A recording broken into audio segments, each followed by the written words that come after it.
Assalamualaikum warahmatullahi wabarakatuh. Pada kesempatan kali ini, saya akan menjelaskan mengenai materi teori permainan. Jadi ini merupakan materi terakhir ya dari perkuliahan kita, yaitu riset operasi lanjut. Nanti akan ada beberapa metode yang harus kita kuasai untuk menyelesaikan permasalahan teori permainan ini.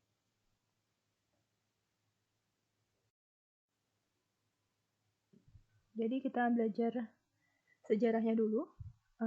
Jadi teori permainan di sini mula-mula diperkenalkan pertama kali oleh ahli matematika bangsa Prancis, yaitu Emile Borel pada tahun 1921.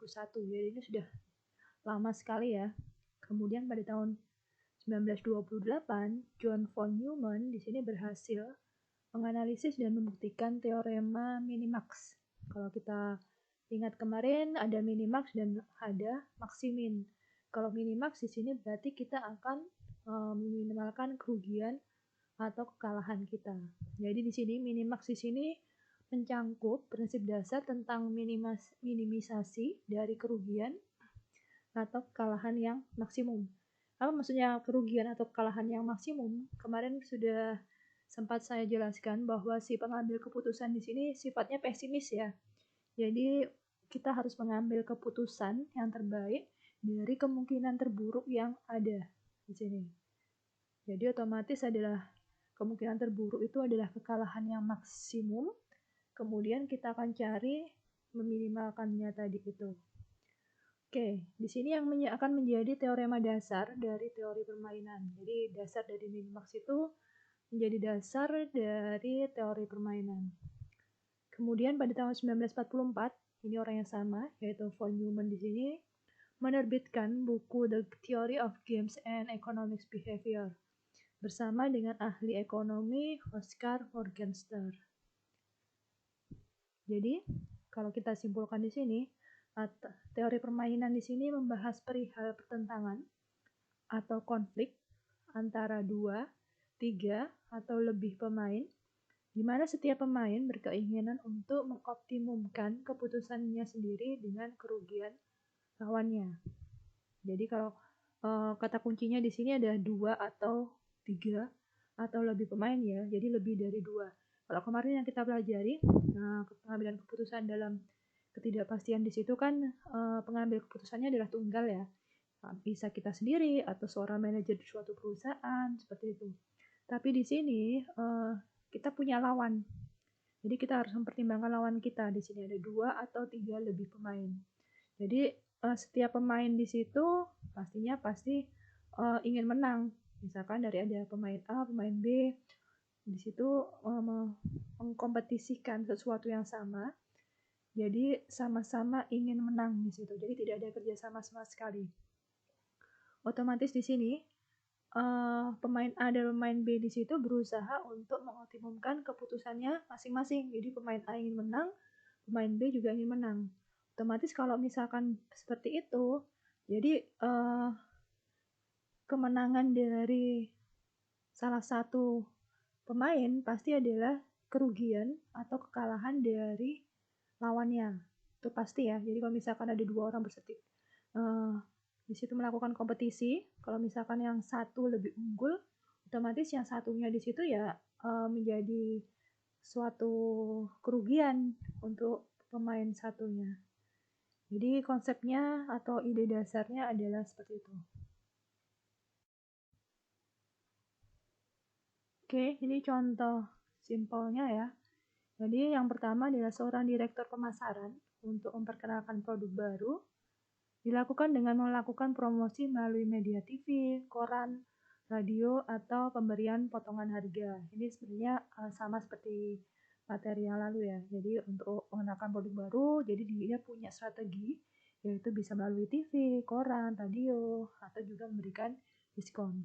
Tetapi, kalau kemarin mungkin ya hanya berhenti di titik. Jadi hanya berhenti di kalimat pertama. Tapi karena di sini kita bicara teori permainan, berarti ada lawan kita. Jadi ini, pada kesempatan yang sama, seorang direktur pemasaran yang lain juga memperkenalkan produk baru yang sejenis. dengan melakukan promosi melalui cara yang dianggap dapat mengantisipasi langkah-langkah yang dilakukan oleh pesaingnya tersebut. Nah, dari sini kita tahu bahwa di sini berarti ada 2 pemain. Kemudian di masing-masing pemain di sini punya strategi sendiri-sendiri. Jadi merupakan persaingan di sini. Ini yang salah satu contoh dari game teori. Kemudian yang kedua, perencanaan taktik perang melawan tentara musuh. Ya, otomatis di sini kalau misalkan perang berarti pasti ada yang dilawan ya, pasti ada musuhnya di situ. Pasti ya satu, tidak mungkin satu, jadi pasti lebih dari satu. Kemudian yang ketiga, kampanye partai-partai politik untuk memperoleh suara rakyat di sini. Ya, ini juga pasti lebih dari satu juga ya. Jadi di sini ada sejumlah partai politik di mana di sini saling berkompetisi untuk memperoleh suara rakyat. Ini adalah contoh dari teori permainan. Kemudian kriteria atau ciri-ciri teori permainan yang pertama adalah terdapat persaingan kepentingan di antara pemain. Kemudian yang kedua, setiap pemain mempunyai sejumlah pilihan, terbatas atau tidak terbatas yang disebut sebagai strategi. Tadi kalau misalkan contoh pemasaran produk tadi kan ada strategi, misalkan mau lewat televisi, mau lewat radio, ataupun melalui door to door misalkan. Kemudian yang ketiga, aturan permainan untuk mengatur pilihan-pilihan itu diketahui oleh semua pemain. Jadi di sini sifatnya terbuka. Jadi kalau misalkan ada peraturan, di situ juga pemain lawan di situ juga tahu di situ. Kemudian yang keempat, hasil permainan dipengaruhi oleh pilihan-pilihan yang dibuat oleh semua pemain dan didefinisikan secara numerik. Jadi definisikan secara numerik di sini berarti nanti strategi itu bisa kita sajikan dalam bentuk matriks payoff. Jadi sama matriks payoff sama seperti kemarin itu yang dimaksud dengan didefinisikan secara numerik.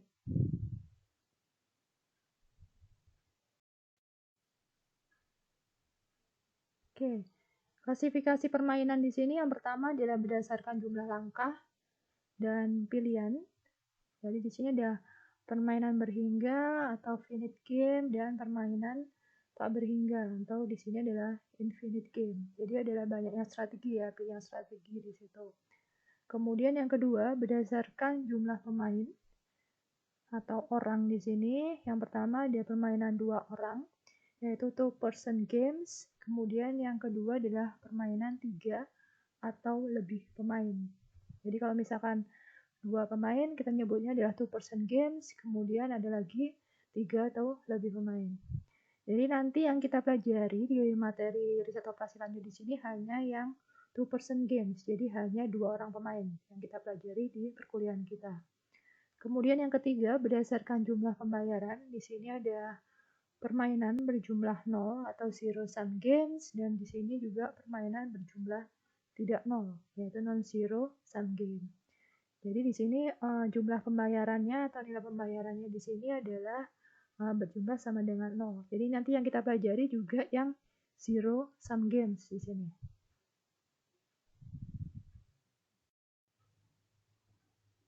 Oke.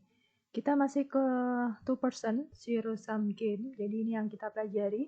Jadi permainan berjumlah 0, 2 orang di sini hanya 2 orang pemain. Kalau kita lihat di sini ini adalah tabel payoff-nya ya. Jadi sebenarnya sudah familiar, cuman kalau kemarin kita si barisnya itu adalah berarti adalah keputusan, kemudian kolomnya adalah kemungkinan kejadian atau event yang tidak pasti yang bisa terjadi.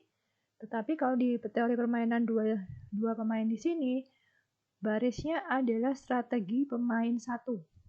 Itu adalah baris. Kemudian kolomnya itu adalah strategi pemain dua. Jadi ini strategi pemain satu, strategi pemain dua. Jadi pemain pertama kita sebut P1. Di sini kalau kita lihat punya sebanyak M ya, 1, 2 sampai M. Jadi ada sebanyak M strategi. Kemudian pemain kedua di sini ada 1, 2 sampai N. Jadi tidak harus sama. Kalau misalkan si pemain 1 ada strateginya hanya 2, kemudian pemain 2 itu 3 itu diperbolehkan. Jadi tidak harus sama, tidak harus persegi bentuk matriksnya.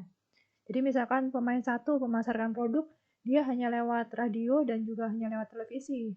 Tapi di sini pemain lawannya dia lebih dari 2. Jadi misalkan selain radio, televisi, dia juga melalui door to door misalkan. Jadi itu juga diperbolehkan. Ini yang dimaksud tadi bahwa setiap lawan itu pasti tahu strategi yang dikeluarkan oleh si masing-masing pemain di situ.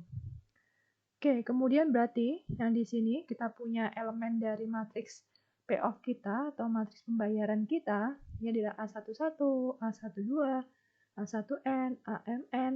Di sini berarti maknanya, jadi kalau misalkan pemain pertama menggunakan strategi 1, kemudian pemain 2 menggunakan strategi 1, ini adalah yang disebut dengan nilai permainan kita.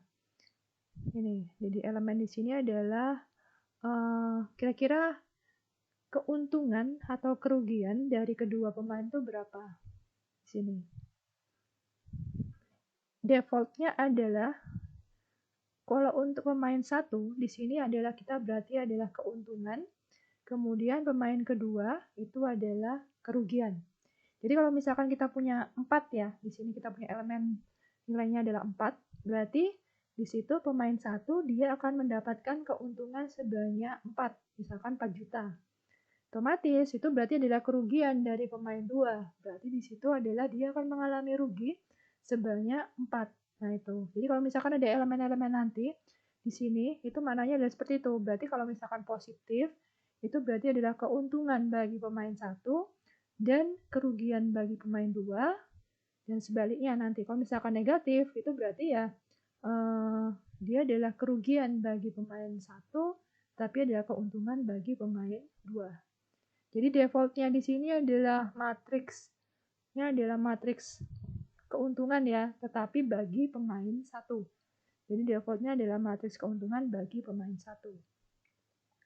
Oke, kemudian M tadi ya, jadi biaya strategi yang dimiliki oleh pemain 1, N-nya adalah biaya strategi yang dimiliki oleh pemain 2, kemudian A, I, J adalah nilai pembayaran yang didefinisikan secara numerik. Jadi ini adalah nilai pembayarannya. Jadi kalau misalkan pemain 1 menggunakan strategi 1, pemain 2 menggunakan strategi 1, kita dapatkan 4 di sini yang maknanya 4 juta, berarti di situ adalah keuntungan bagi pemain 1, kerugian bagi pemain 2 sebesar 4 juta. Yang berarti adalah pemain 2 itu harus membayarkan ke pemain 1 sebesar 4 juta. Itu. Jadi makanya di sini disebut sebagai nilai pembayaran. Kemudian asumsi yang kita gunakan yaitu kedua pemain adalah rasional. Kemudian yang kedua pemain memiliki strategi hanya untuk kepentingannya. Jadi benar-benar fokus pada kemenangan dari diri sendiri di situ.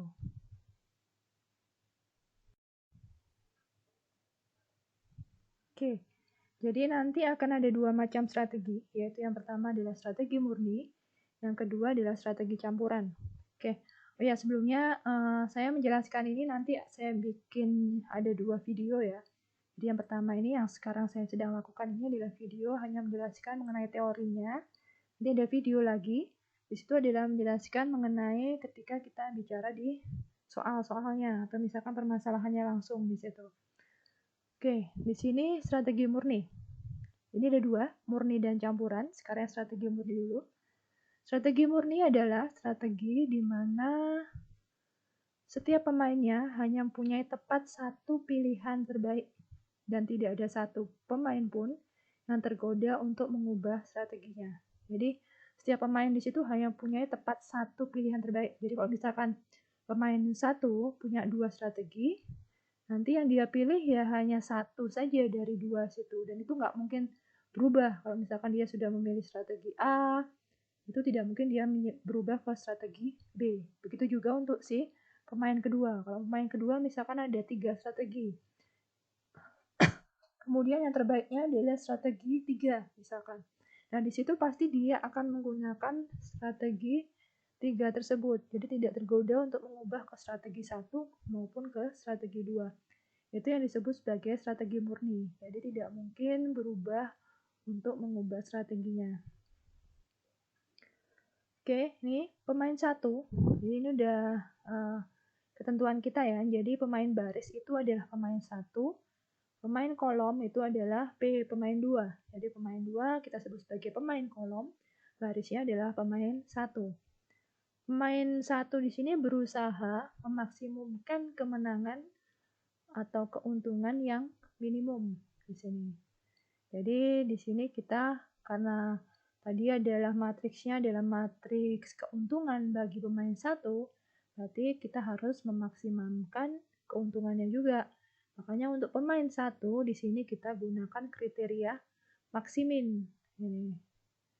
Kemudian pemain 2 kalau kita bicara kolom tadi, kan di situ kalau misalkan ada angka 4, itu kan berarti adalah kerugian bagi pemain 2. Otomatis kita harus meminimumkan. Makanya kalau kita bicara pemain 2 di sini, kita harus menggunakan kriteria minimax. Ini. Jadi kita harus meminimumkan. Jadi minimax di sini. Jadi pemain 1 kita gunakan maksimin, kemudian pemain 2 kita gunakan minimax. Kemudian apabila nilai maksimin sama dengan nilai minimax, jadi misalkan nanti kita cari pemain 1 maksiminnya berapa, pemain 2 minimaxnya berapa, kemudian ketika hasilnya sama, ini ketika nilai maksimin dan nilai maksimaxnya sama, maka permainan ini dapat diselesaikan dengan strategi murni. Jadi cirinya itu ya kalau strategi murni ya ini ketika maksimin dan minimaxnya sama, oke, ini berarti adalah bisa kita selesaikan dengan strategi murni, di mana titik keseimbangannya atau equilibrium pointnya di sini telah tercapai. Sini. Titik keseimbangan ini disebut juga sebagai saddle point atau titik pelana. Jadi sama saja bisa titik keseimbangan atau equilibrium point atau titik pelana atau saddle point sama di sini. Jadi secara umum nilai permainan di sini harus memenuhi, nanti nilai permainan di sini adalah lebih besar sama dengan nilai maksiminnya dan kurang dari sama dengan nilai minimaxnya. Ini pasti harus memenuhi seperti ini. Kalau misalkan nanti kita sudah punya nilai permainan. Untuk kasus di mana suatu strategi secara sempurna didominasi, ini kata kuncinya, didominasi oleh strategi yang lain, strategi yang didominasi dapat dibuang dari matriks pembayaran atau payoff-nya karena pemain tidak akan pernah memilihnya. Oke, jadi kalau ini maksudnya paragraf terakhir di sini adalah ketika ada yang kurang dominan atau ada yang lebih mendominasi, jadi yang kurang dominan di situ akan dieliminasi atau kita buang. Jadi strategi yang didominasi oleh strategi lain dapat dibuang dari matriks kita. Karena di situ pasti pemain tidak akan pernah memilihnya. Oke, nanti saya jelaskan di video selanjutnya.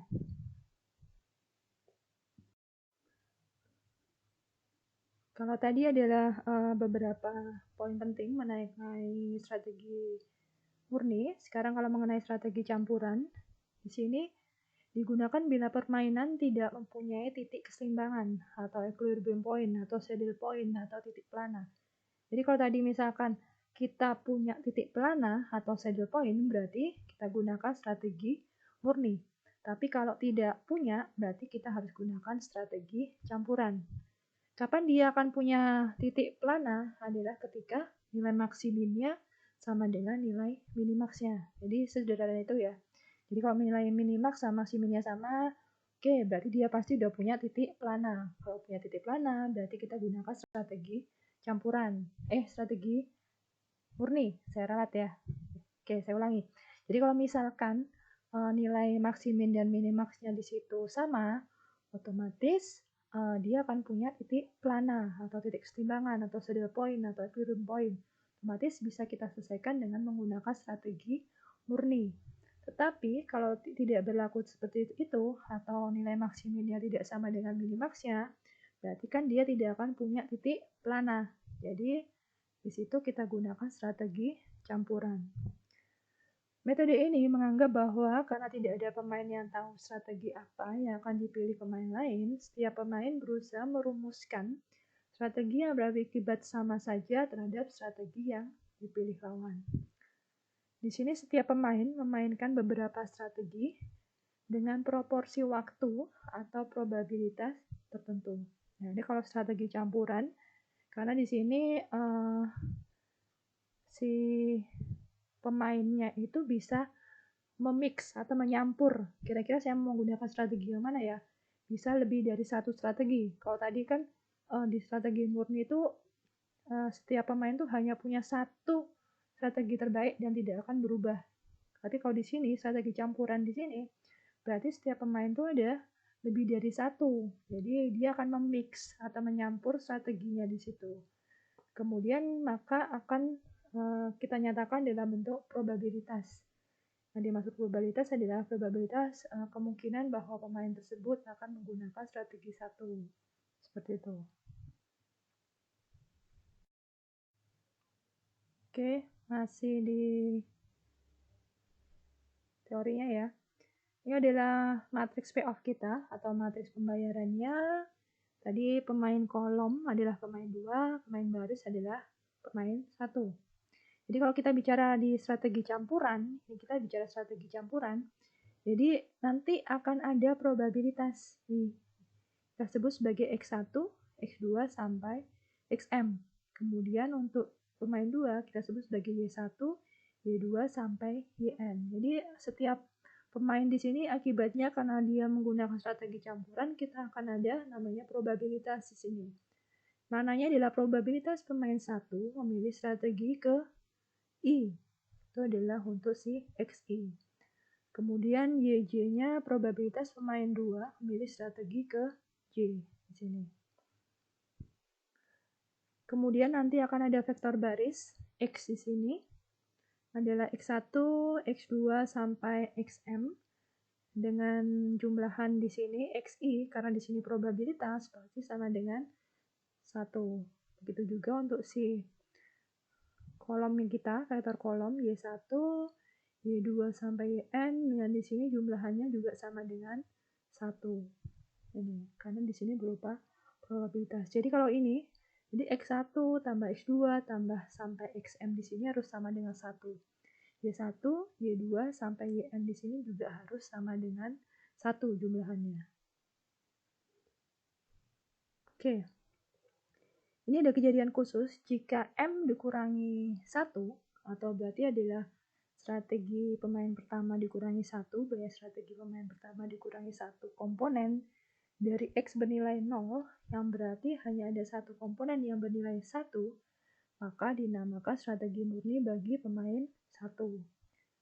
Begitu juga bila N-1 komponen dari Y bernilai 0 yang berarti hanya ada satu komponen yang bernilai 1, maka dinamakan strategi murni bagi pemain 2. Ini maksudnya apa sih yang dua kalimat di sini? Jadi kalau misalkan nanti kita cari ya, misalkan probabilitasnya berapa, misalkan XM-nya adalah 0, X 2-nya sama dengan 0, kemudian X3-nya sama dengan 0, kemudian X1-nya di sini sama dengan 1, jadi kalau otomatis kan karena jumlahannya sama dengan 1, kalau misalkan X1-nya sama dengan 1, yang lainnya kan berarti sama dengan 0. Berarti ini dimaksud sebagai strategi murni. Kenapa? Karena berarti di sini kan dia probabilitas dia memilih strategi 2 itu 0, jadi tidak mungkin. Probabilitas dia memilih strategi XM tidak mungkin juga. Strategi ke M maksud saya di situ juga tidak mungkin karena probabilitasnya adalah 0.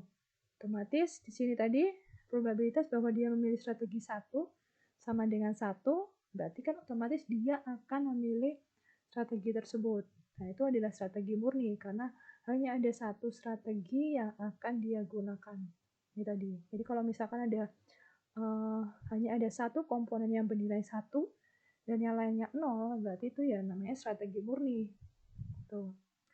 Jika X star merupakan strategi campuran optimum bagi P1 dan Y star merupakan strategi campuran optimum bagi P2, maka nilai permainan harapannya adalah nanti kita harus mencari nilai permainan. Jadi V di sini V star atau expected payoff atau expected value itu adalah bisa kita cari dari X dikalikan A dikalikan Y. Jadi matriks baris dikalikan matriks pembayaran di sini, payoff di sini dikalikan matriks kolom kita. Gitu. Setelah kita tadi belajar macam strateginya, yaitu strategi murni dan strategi campuran, sekarang adalah metode penyelesaiannya. Jadi ada 3 metode penyelesaian. Yang pertama adalah metode aljabar, kemudian metode grafik, yang ketiga adalah menggunakan program linear. Jadi ada 3. Masing-masing di sini punya kekurangan dan kelebihannya ya. Jadi kalau metode aljabar di sini, dia itu hanya bisa digunakan untuk matriks atau payoff kita atau matriks pembayaran kita di sini ukurannya 2x2. Jadi hanya untuk ukuran 2x2, yang berarti adalah pemain 1 punya 2 strategi, pemain 2 punya 2 strategi. Itu kita bisa menggunakan aljabar. Kalau lebih dari itu, ukuran matriksnya atau tidak seperti itu, kita tidak bisa menggunakan metode aljabar. Nanti, kemudian ketika kita punya ukuran adalah 2 kali n atau m kali 2, jadi masing-masing dari entah itu baris, entah itu kolom, di situ nilainya adalah ukurannya 2, itu kita bisa menggunakan metode grafik. Jadi kalau ini harus 2 kali 2, bukan persegi ya, 2 kali 2. Tetapi kalau si grafik itu adalah m kali 2 atau 2 kali n. Kemudian si program linear itu lebih fleksibel lagi, dia bisa untuk ukuran m kali n. Tapi kita ketahui bahwa program linear itu ya tidak sederhana ya, kita harus menggunakan simplex yang kita dapat di perkuliahan pemrograman linear. Oke, kita ke metode aljabar dulu. Jadi ini saya jelaskan konsepnya dulu, nanti latihannya di video selanjutnya. Oke, metode aljabar ini hanya untuk ukuran 2x2. Jadi ini kapan kita menggunakan metode-metode ini adalah untuk ketika kita menggunakan strategi campuran.